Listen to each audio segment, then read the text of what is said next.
आजच डाउनलोड करा आणि तुमच्या आवडत्या मालिकांचा आनंद लुटा। आई देते इकडे, काय सारखं सारखं तेच वाचत बसलीस? हे काय ऐकतेय मी?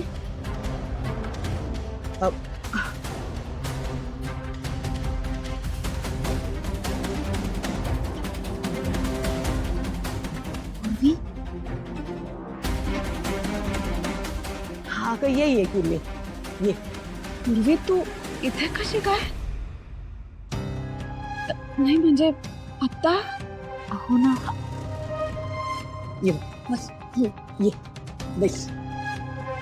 आजी, सिद्धूचं काय चाललंय? अगं त्या भावनाच्या मागे तो इतका वेडा झालाय का की त्याला तो स्वतः काय करतो याचं भानच नाही राहिलंय?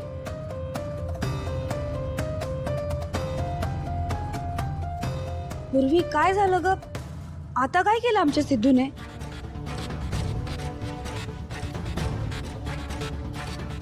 अहो काय केलं म्हणून काय विचारताय?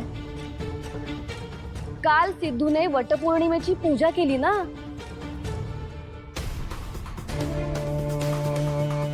अख्ख्या सासवडमध्ये चर्चा आहे या गोष्टीची। त्यानं तर सगळं ताळतंत्र सोडून दिले पूर्वी। आजी, तो असं वागतोय पण तुम्ही सगळे त्याला हे सगळं करण्यापासून का थांबवत नाही आहात? आजी, तुम्हीच मला बोलला होतात ना फोनवर की तू अजूनही सिद्धूचा विचार सोडू नकोस म्हणून। पण मला तर स्पष्ट दिसतं की सिद्धूला माझ्याबद्दल काहीच वाटत नाहीये। मग मी का थांबू त्याच्यासाठी? हो हो हो हो, माझं म्हणणं अजूनही तेच आहे पूर्वी। आता सिद्धू एक वेड्यासारखा वागला तरी त्याला वठणीवर कसं आणायचं हे मला बरोबर माहिती आहे।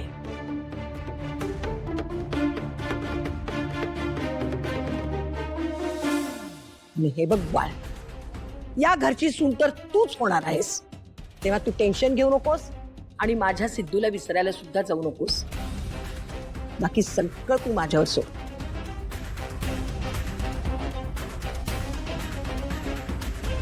काही पण होऊ दे। हे बघ, तुझं आणि सिद्धूचंच लग्न होणार हा माझा शब्द आहे, समजलं?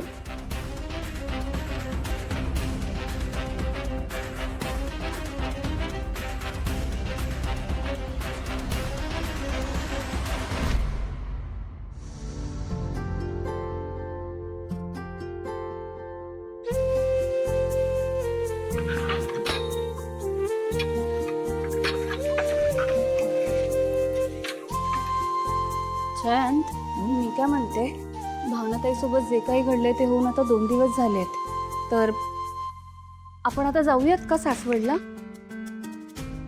नाही, अंडरस्टँड जानू, पण थांब ना जरा, अजून 2-3 दिवस आपण जाऊ। जण सारखं काय रे, थांब थांब थांब। भावनाताईला आता जवळच्या व्यक्तीकडे एक्सप्रेस होण्याची गरज आहे। कुणीच नाहीये तिच्या सोबत सोबतीला तिथे।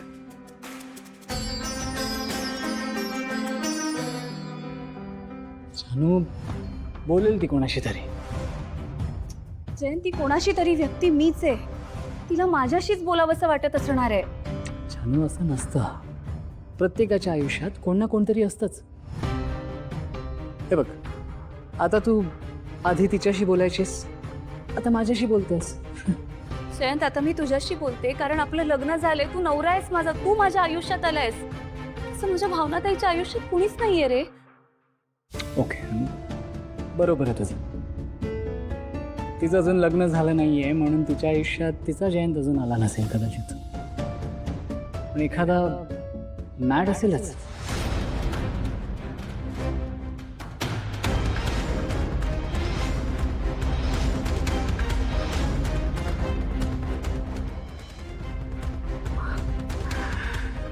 शेवटचं कधी भेटली होतीस तू त्या मॅडला? तुला माझ्याशी बोलावंच लागेल। मॅड, प्लीज बोल काहीतरी। छानवी, मी तुला काहीतरी विचारतोय, सांग ना मला। तू अशा ह्या छोट्या मोठ्या गोष्टी पण त्याच्यासोबत शेअर करतेस का? जयंत, काय बोलतोयस तू? आणि मी तुला सांगितलं होतं ना, आपल्या लग्नाच्या आधीपासूनच आमचा काहीच कॉन्टॅक्ट नाहीये। इनफॅक्ट आम्ही भेटलो सुद्धा नाही आहोत. त्याच्याशी काही शेअर करण्याचा संबंधच येत नाही जयंत. अच्छा, बरं मला सांग, मॅड व्यतिरिक्त दुसरे बरेच क्लोज फ्रेंड्स आहेत का तुझे?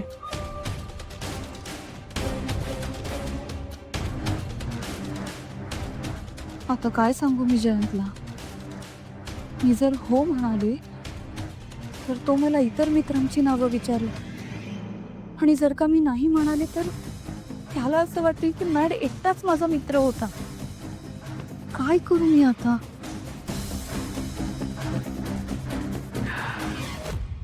जानू, मी तुला काहीतरी विचारतोय. मॅड सोडल्यास तुझे कोणते क्लोज फ्रेंड्स होते का? पण असं का विचारतोयस तू? का असंच सिंपल प्रश्न विचारतो. सांग ना मला. हो आहे ना, एक जवळची मैत्रीण पण आहे.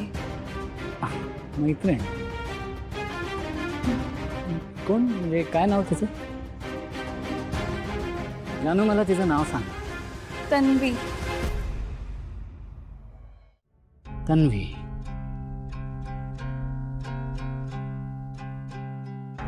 ओके.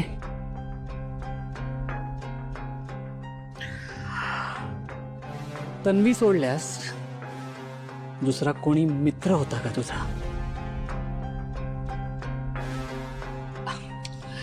बरं ठीक आहे, तू जास्त प्रेशर घेऊ नकोस.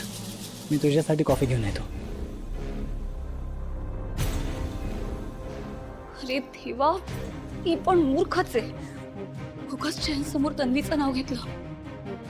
जयंतने जर तन्वीला मॅड बद्दल काही विचारलं तर प्रॉब्लेम होईल, आणि जर तन्वीने मॅड बद्दल जयंतला काही सांगितलं ना तर अजून मोठा प्रॉब्लेम होईल.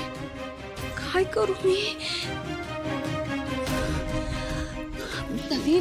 तन्वीचा नंबर डिलीट करते फोनमधून.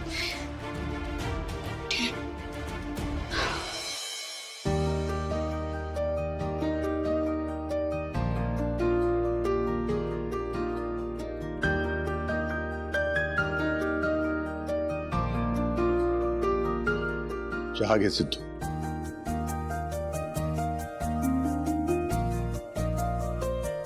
अरे लक्ष्मीने पाठवलाय.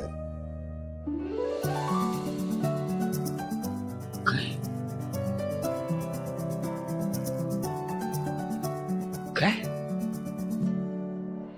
काका, म्हणजे लक्ष्मी काकूंनी खरंच मला? हे बघ, आता बोलण्यात वेळ घालवू नकोस. चहा घे, थंड होईल नाही तर. घे.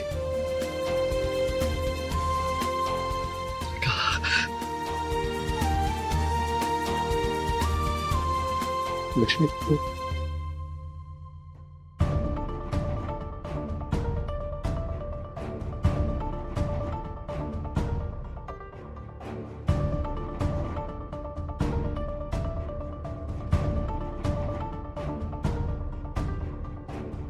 काकू, तुम्ही खरंच आमच्या लग्नाला परवानगी दिली? हे बघ, मी तुझा जावई म्हणून स्वीकार केलेला नाही, आणि तुला माफही केलेलं नाही. फक्त या नात्याला परवानगी देते, नाईलाज आहे. आणि हे बघ, पण माझी एक अट आहे. लक्ष्मी निवास